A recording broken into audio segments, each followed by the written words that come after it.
Lord.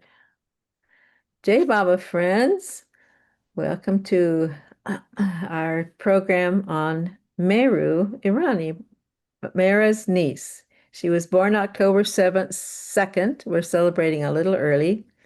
This is September 27th.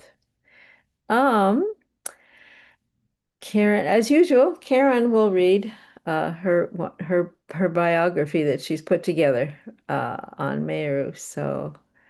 So welcome, Karen. Let's see. I'll Hey, Baba. there.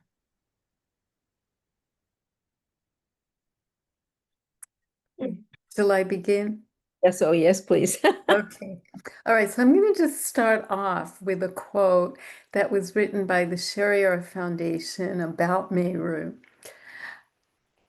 As good at flower arranging as she is with hammer and nails, tender-hearted, quick-witted, and adventurous, Meheru is a surprise and delight for visitors to the women's side of Meherazad, and her moving stories of Baba's love for Mehera and Mehera's love for Baba are unforgettable, providing a rare glimpse into the secluded world of his closest women disciples. Okay, so Meheru Rustom Irani was born of royal Meher Baba lineage on October 2nd, 1927 in British India. Baba visited her family while she was in her mother's womb. Meheru's birth name was Mehera. Her mother named her for her sister, Mehera, but later Baba gave her the name Meheru to distinguish her from his Mehera.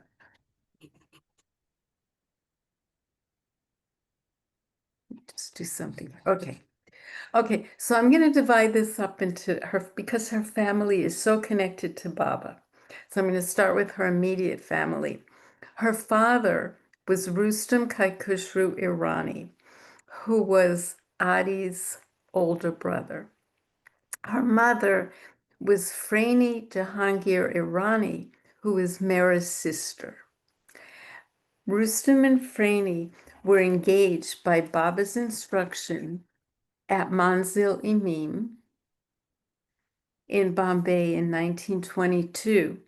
Their marriage took place in Ahmednagar in May 1923.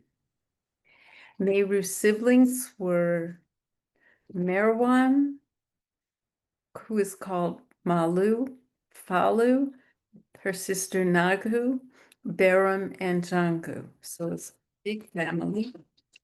On her mother's side, on the maternal side, Meheru was Mehera's niece. Her grandfather on her mother's side was Jehanjir, Mehera and Freiny's father, and her grandmother on her mother's side was Daulat, Mehera and Freiny's mother. Daulat often cared for Meheru and her siblings. On her paternal side, she was the niece of Adi and his two sisters, Dali and Paroja. Meheru's grandfather on her father's side was Kaikhushru Irani, the original owner of the property that became Meherabad. Her grandmother on her father's side was Gulmai, who was Baba's spiritual mother. She was born with only one desire. In the early 1930s, her family resided in the same compound as Baba's woman ashram, which was in Nasik, India. Baba would often spend the night at Meheru's house. As a young child, she was constantly in and around Baba and his women disciples. Ever since Meheru was 4 or 5, whenever Baba visited, he asked her in Freiny's presence what she wanted to do with her life. Meheru always told Baba, "I just want to be like the others, women Mandali, and serve you. Baba was pleased, and Freiny too seemed happy with her daughter's response and never discouraged her. Baba then asked, "Who do you love most in the whole world?" "You, Baba," was Meheru's enthusiastic and definite reply. "How much do you love me? Just a little bit?" "No, a lot." "How much?" Meheru would spread her arms as wide as she could. Baba beamed with pleasure and embraced her heartily. As soon as Baba arrived at their home, the children rushed to embrace him. Each one wanted to be first. The children could bow down to his feet. Baba played with them. Once, she was hit on the nose and lost blood. Baba always showed her sympathy, love, and concern. One time she quarreled with her brother. She was sulking and wouldn't eat. Baba fed her every morsel. When Baba would have a 1 hour meditation, her mother would have to keep the children quiet for that hour. Freiny fed them sugarcane and had them make flowers. As a child, Meheru was very athletic.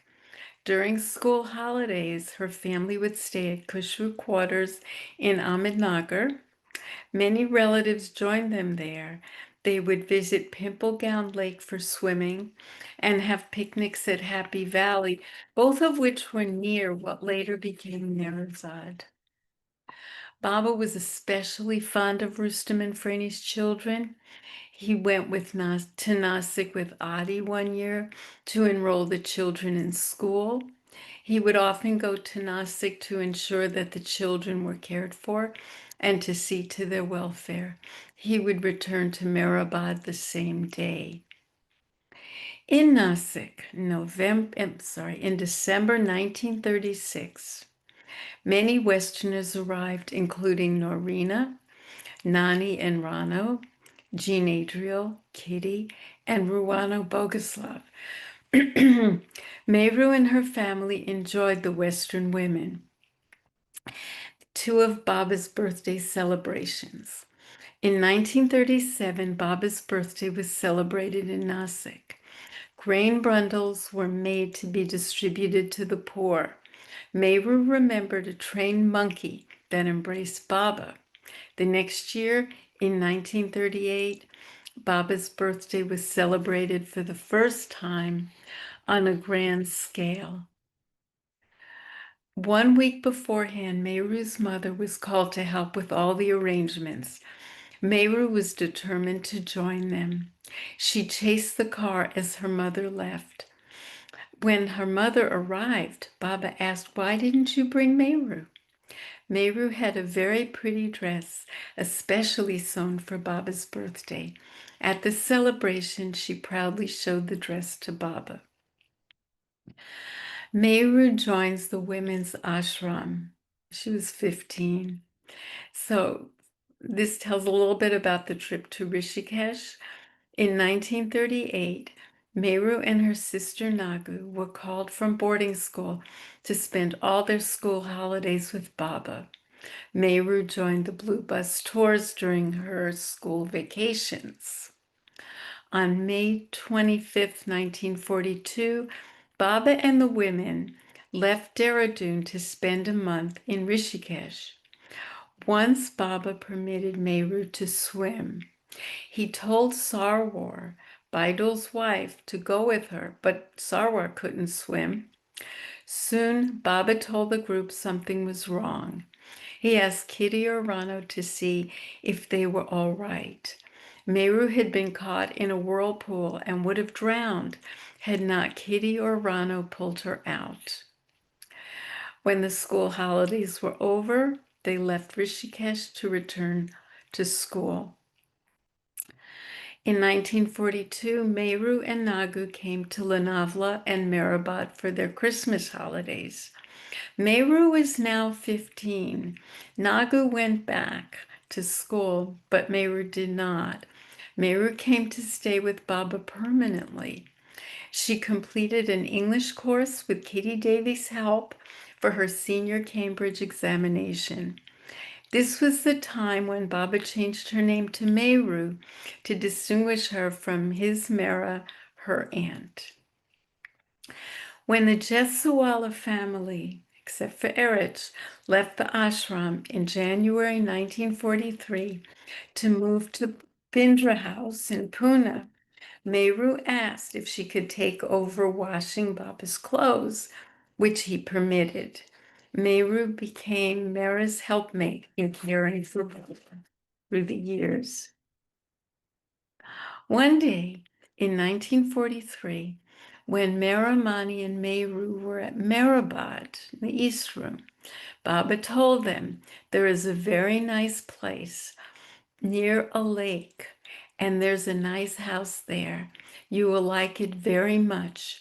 I will take you all to see it one day. The property was near the village of Pimplegown. In April of 1944, Meramani, Meheru, Margaret Krask, and Falu moved to the Pimplegown rest house, while a small cottage was constructed for the women on the site of the original old structure. They lived there until plans were made for the construction of a new house. During the construction, Meheru and the other women relocated to the Ahmednagar home of Goher's parents, Rusi and Khurshid Irani. They moved out of their house to accommodate the women. Meheru and the other women moved back to Meherazad in 1948.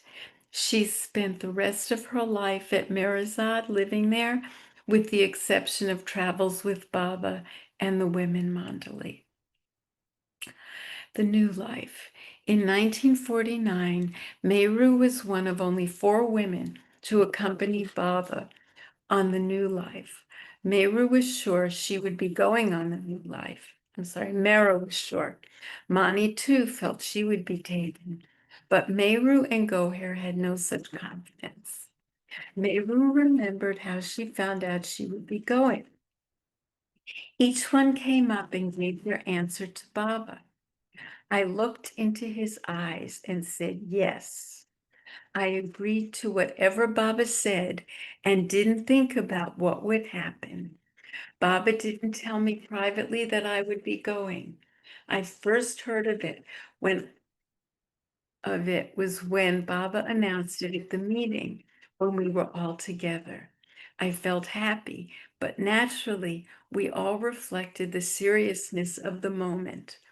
I felt the responsibility of living up to the new life as Baba wanted. That afternoon on Meherabad Hill, Baba finally announced to the women, the 4 who would be accompanying him. Mehera was 42, Mani was 31, Meheru was 22, and Goher was 34. When they traveled, they rose early and covered great distances. Villagers would come out to see this unusual group of women, making it difficult for them to rest. Having led a secluded life, this was difficult, but they were all happy to be with Baba. Travels to the West in 1952. In 1952, Meheru traveled to the West with Baba, Mehera, Mani, Goher, Katie, and Rano. When they arrived at the Meher Spiritual Center in Myrtle Beach, South Carolina, the women stayed in the guest house, which had been specially built for their visit. The Eastern women. On May 24th, 1952, Meheru was traveling in Elizabeth's car on the way to California when the car accident occurred near Prague, Oklahoma. Meheru had 1 fractured wrist, 1 badly sprained wrist, assorted cuts and bruises. Right after the car accident, she placed Baba's head gently on her lap as he lay on the side of the road while they waited for assistance. On their return to Meherazad in 1952, they traveled to Yaupon Dunes in Myrtle Beach, then to New York, England, and Europe. Meheru continued to live at Meherazad with summer stays at Guru Prasad in Pune, India. She served Baba and Mehera both, helping Mehera with Baba's personal work. She worked in the garden, cared for their pets, assisted with correspondence, sewed, and did household tasks. All right, January 31st, 1969. Meheru was with Mehera and the women Mandali throughout Baba's passing. She stayed with the women Mandali at Meherabad during his entombment and the interment. After Baba passed away in 1969, Meheru continued to serve Mehera.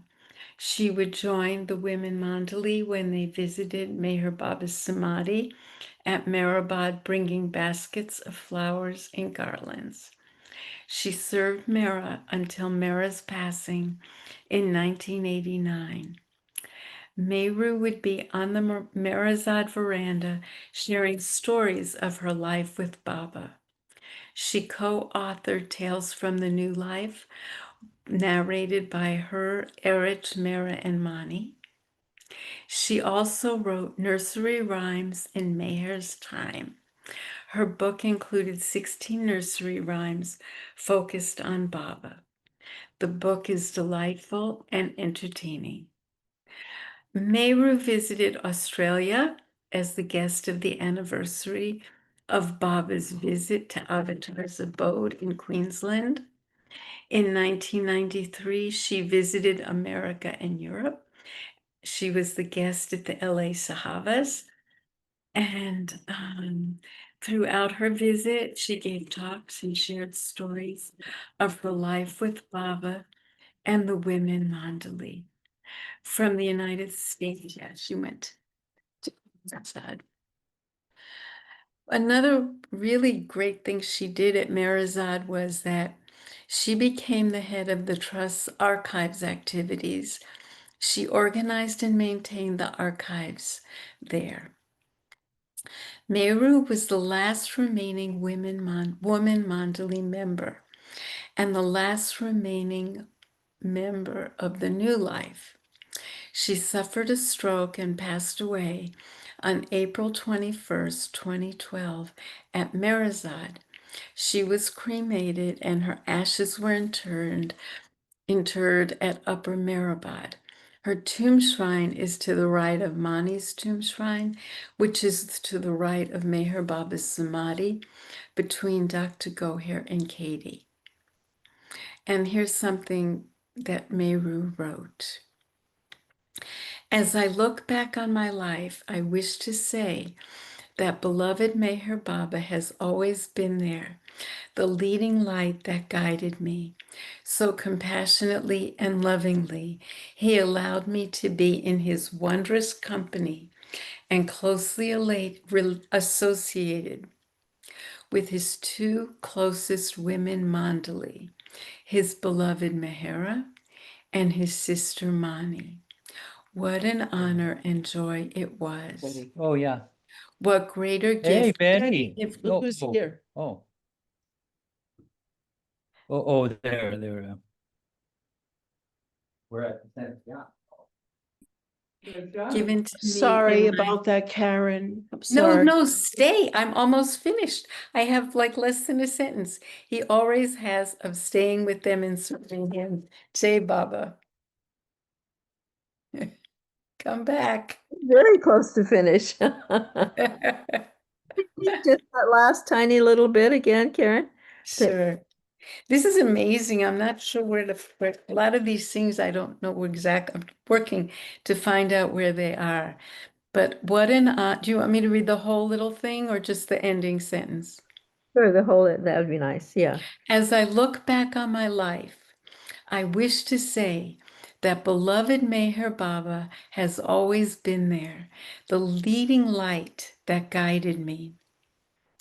So compassionately and lovingly, he allowed me to be in his wondrous company and closely associated with his two closest women Mandali, his beloved Mehera and his sister Mani.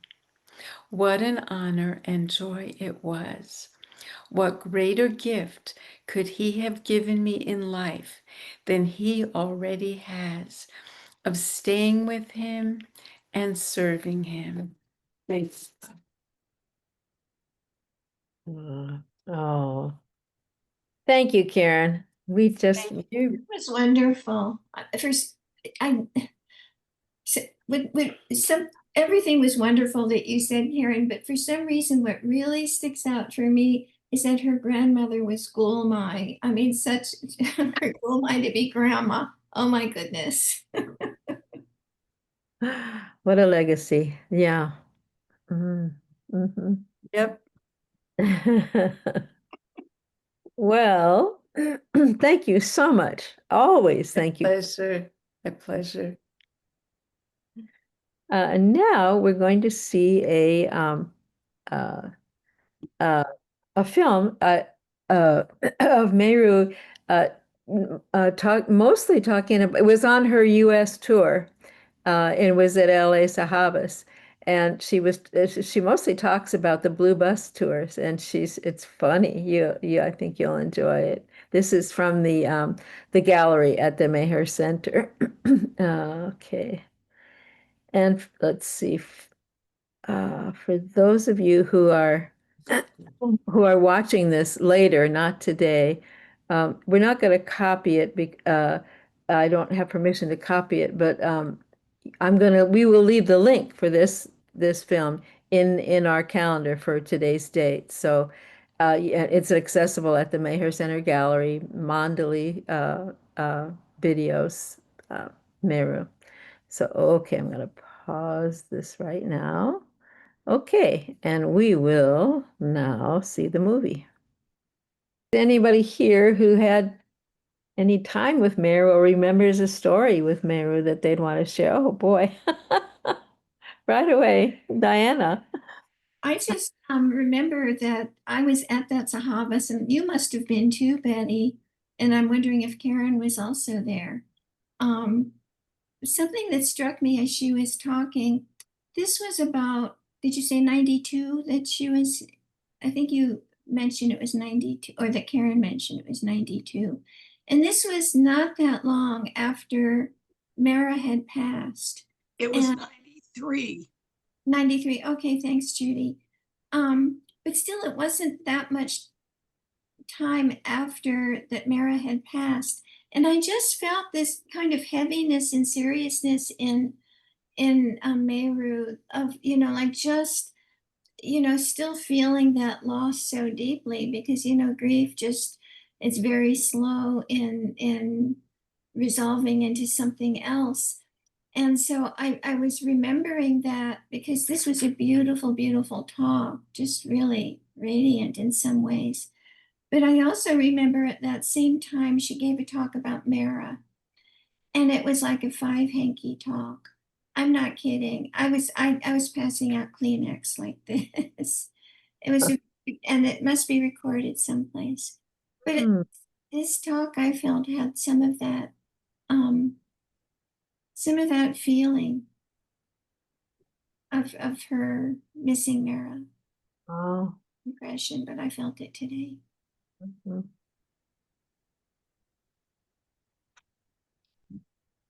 Thanks for sharing that, Diana.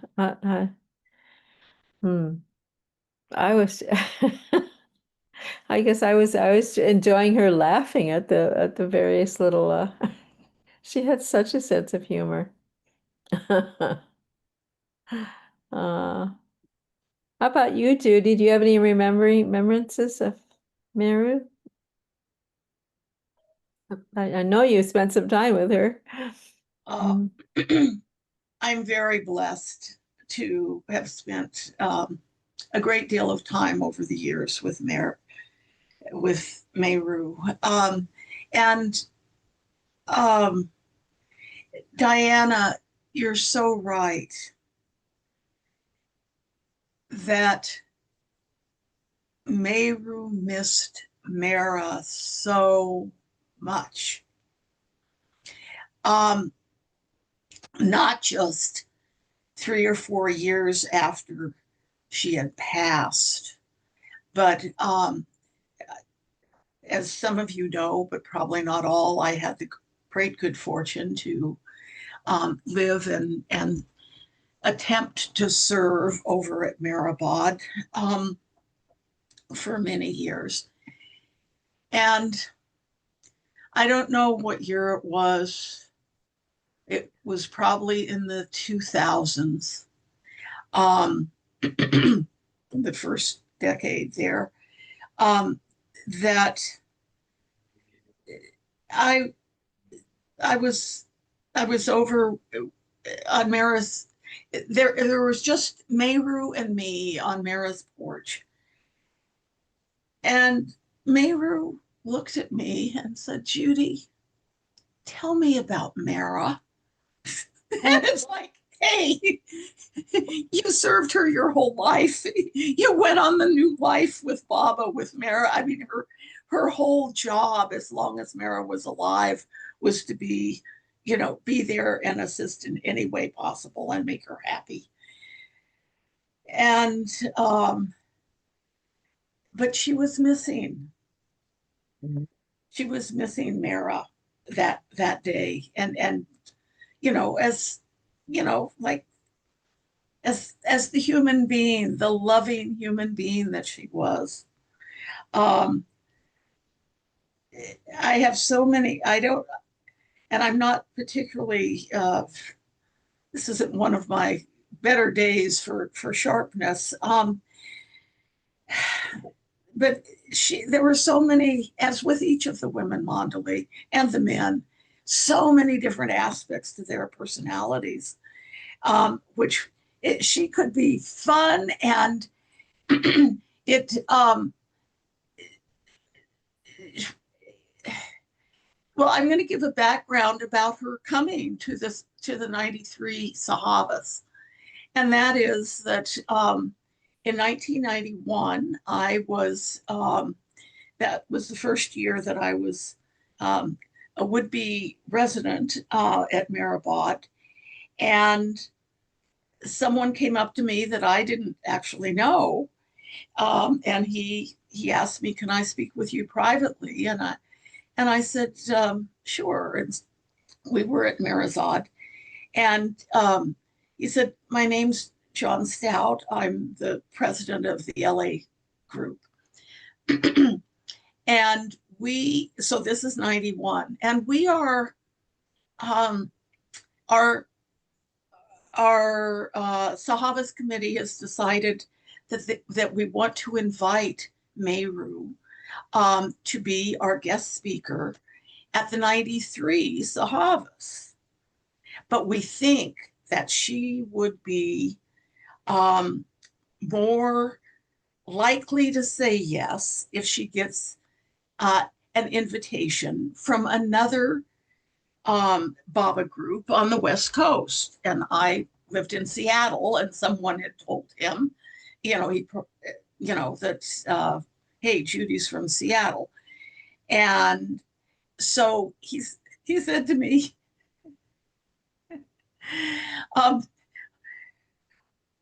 "Do you have, are you in a position to speak for the Seattle Mayor Baba group and invite her to the Sahavas in 93? And you'd have to know our group. It's like, we have no officers. Everyone's allergic to business meetings. It's a spontaneous. We've had Baba meetings in Seattle. I had lost count at 50 years, every single year, for well over 50 years now. But it's all spontaneous. It's not organized. And so I took a quick view of like everybody in the group. Would anybody not want that? And I got, and I, at any rate, and I said to him, "Yeah, I guess so." And so he said, "Good. I have an appointment with Meheru this afternoon at such and such a time on the porch. Come with me, and we'll both invite her to come to the West." And so that happened. And we met with her. And if I recall rightly, I think she said, let me think about it. You know, she didn't give us an answer at that moment, but she thought about it. And a few days later, she let us know that, yes, she would come. But if she's coming to LA and Seattle, if she's leaving Meherazad, she wants to go all over the world. and and she wanted to be in nature. She wanted to see the beautiful, our West Coast and the Northwest. We have so many beautiful places and so forth. So she had a very clear idea. Meheru always had a very clear idea of everything, about almost anything. And she was well purposed. Few things did I ever notice her doing that did not have a Baba centered purpose. And yet she was playful and a great, she was a really good athlete. And when one of the things she did here with us in Seattle was teach us how to play gilli danda, which was a game that, it was very, not, well, kind of like as well known as baseball is as America. Gilli danda was played by all kinds of little kids and older folks as well. And she made instead of a ball, you have a piece of wood that's sort of shaped. It's high in the middle. She carved that herself out of a piece of wood I had, so that she, we had the right thing to use to hit it and so forth. And she was so much better than any of us, the guys or the gals. She could run faster and she could do better. So she had many, many different sides. And one of the things she said to me in later years, several times, so I have my house here in 2028 is going to turn 100 years old. So I have a very humble little, almost 100-year-old house. Every place else, the nicest and most elegant home in any place she went would be the place that she stayed. But this is Meheru. We had planned.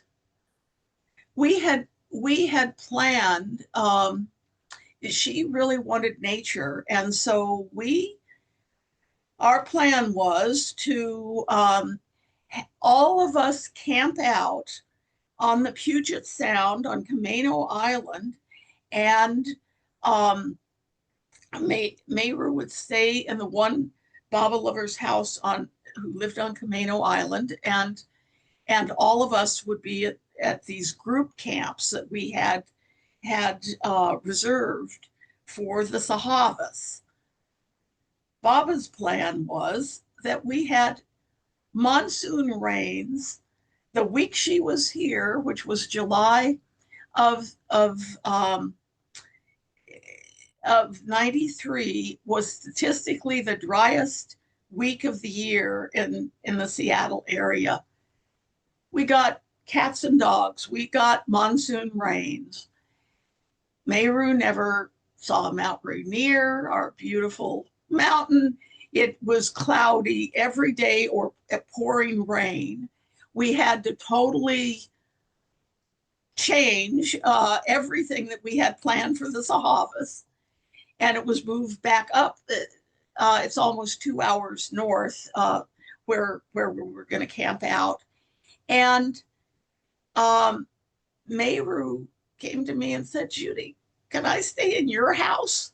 You know, and it's like my humble little house. I said, sure.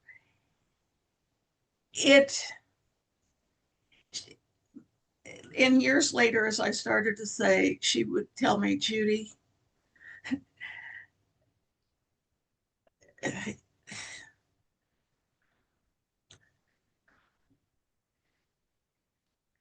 that was the place that I felt most comfortable and enjoyed being in the most, was at your home. And the reason is, it's not because I have an excellent home or that I'm any kind of host. It was, there were only 3 of us here, and all of us were women. It was her, Christy Pearson, and me. And she would say, and you had buckets and clotheslines like she was used to in India. I think I'm the only person in Seattle that have had, clotheslines inside for the sunny days. And I mean, it's inside for the rainy days and outside for the sunny days. And I have buckets where she could do her own lingerie. And, she could live a little bit like Meherazad. And that was what made her comfortable. And what she wanted to do when she had free time, between giving talks and things like that, she wanted to go to a hardware store. And she bought all kinds of, she bought, what are they called? Like if you're making clothes and so forth, you need something that it was like little tiny things that could measure stuff. She bought one for each of the women mandali. And she was so practical. She was so down to earth. And she was so delightful, because everything she did or thought of was focused on Mayor Baba. It was every moment she had that focused, she was with the most one-pointed devotion person that's ever lived, which was Mehera. And that was her aunt, but that was her job. This life was to support Mehera. And she learned that one pointed focus on the beloved from him. And in ways I can't even describe, she poured that love and that love for Meher Baba into everything she did. And it was beautiful to be around. It was sometimes hard. She was a straight arrow. One little tiny vignette. The women mandali, I think Mani was still, I think she was on the porch speaking about her times with Mani, with Mehera and with Baba. And I had been in the house doing some work, and I came out of Baba's house at Meherazad. I came to the door, but the porch was full of people, and all of the chairs and the stools were taken. And I think there was some standing room only, on the folks standing on the ground. And So I put one foot over the threshold so I could maybe hear what was being said. But I kept one inside, so it was not, things were crowded at the door and all over the porch. And Meheru looked up at me and she said, "Don't stand over the threshold." And so I backed off, and she later told me, she said, Mayor Baba said, never stand over a threshold, either be on one side of it or the other. And I tell you, to this day, every threshold to me is a reminder of Mayor Baba to stand, and it's like these tiny things of which are blessings and are gifts. But she was very strict in anything to do with Mayor Baba. It wasn't always offered sweetly, but it was always a blessing. And anyway, so I've spoken much too long. Nobody's had a chance to talk, but it Meheru was amazingly wonderful. And most importantly, that focus of love constantly on Mayor Baba and how to please him. Aw. Jai Mayor Baba. Thanks, Judy. Very few of us have had the access that you did, so I'm glad you took your time. That was wonderful. Thank you. Anyone else?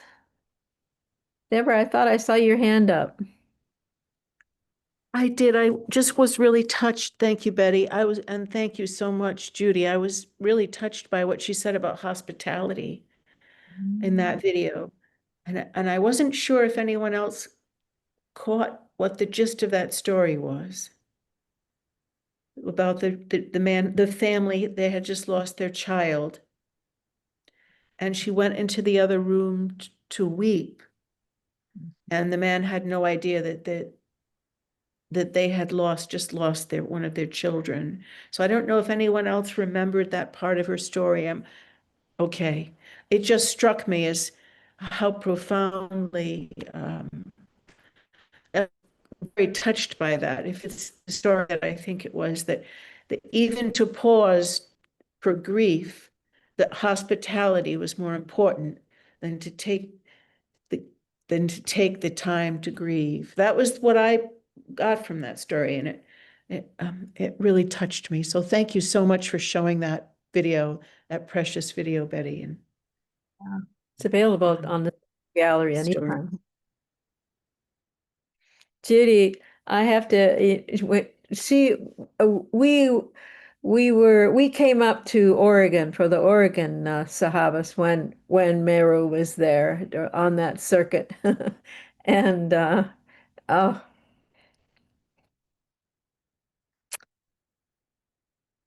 I remember a few things, but one wonderful thing was we were all sitting on the front porch, and she presided. She wanted to hear everybody's Baba story. So we spent, it was just one of those moments where, wow, moments. It was long. It was timeless. It was just beautiful.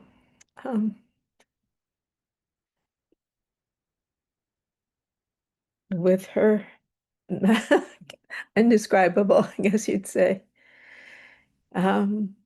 Another funny story was you talked about how she liked hardware. Well, the Wilsons, Jim and Jean Wilson, were hosts at that Sahavas, and Jim had I think I've told this story before, but I'll tell it again. Jim had a post hole digger, which is really like two shovels on a post that you dig like a shovel, but it's unique because it's two and it digs this nice hole for a post.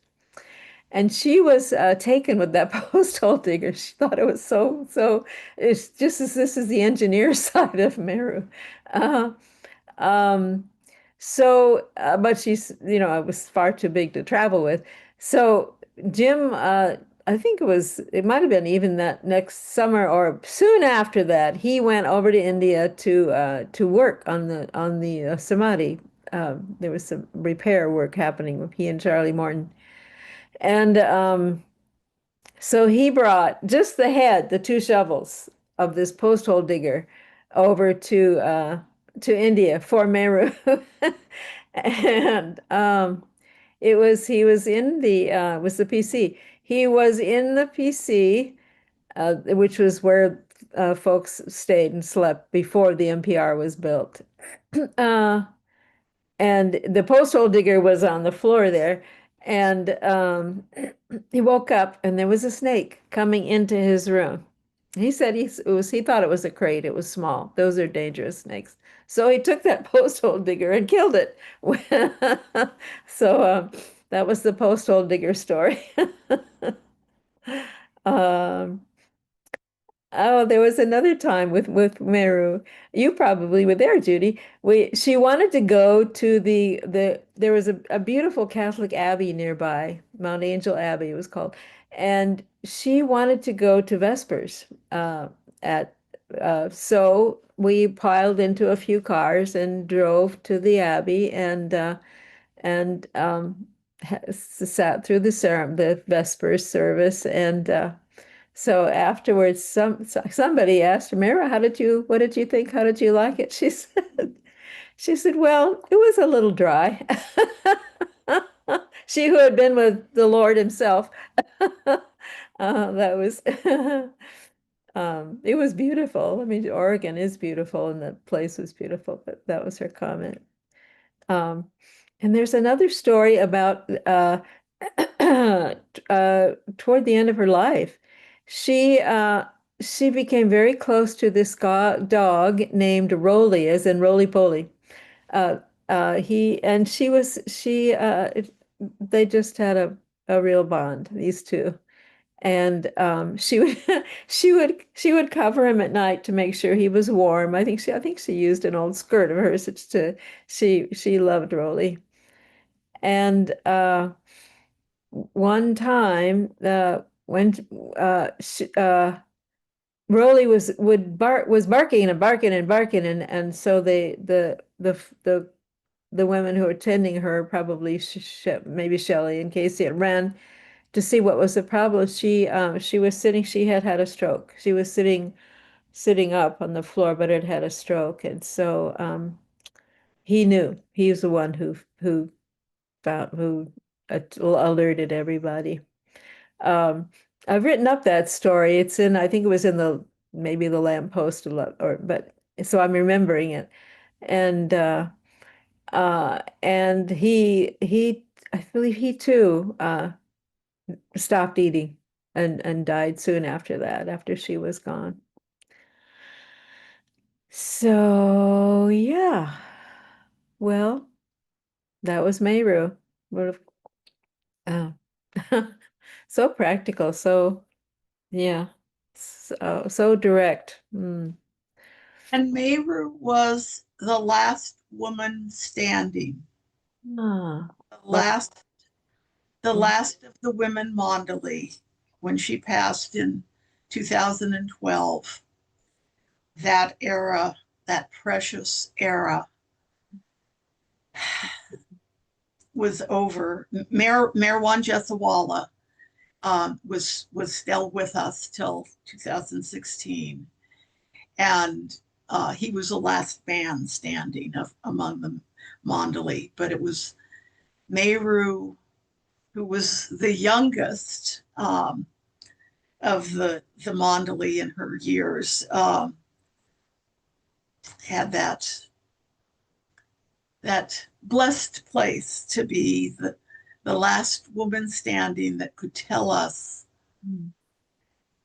these precious details of life with Meher Baba. I mean, how blessed we've all been to live in this era where we can even hear the stories, if we didn't experience them directly ourselves. but yeah, this is a precious time that, and as Eric used to say, quoting Baba, saying, for 100 and a little more years from when it's like nebulous when he dropped his body, um, I will be here on earth as present as when I was in my body. No matter how you figure the timing with that one, now is part of that precious time that Baba is here as present now as when he was in his body, and we have that access to him. He's right here with us today, right in you and right in me. We're inseparable from him. So it behooves us to utilize this precious time in our lives during his advent, to grow closer to him. Mhm. Jai Meher Baba. Jai Baba. Thank you, Judy. All right. Well, I think with that closing remark, Judy, we'll say Avatar Meher Baba Ki Jai. Jai. Avatar Meher Baba Ki Jai. Avatar Avatar. Meher Baba Ki Jai. Thanks, Betty, for doing this. Sure, everybody. Thanks for being here. Yeah, she was a phenomenon, Meheru. Yeah. All right. Jai Baba. Jai Baba.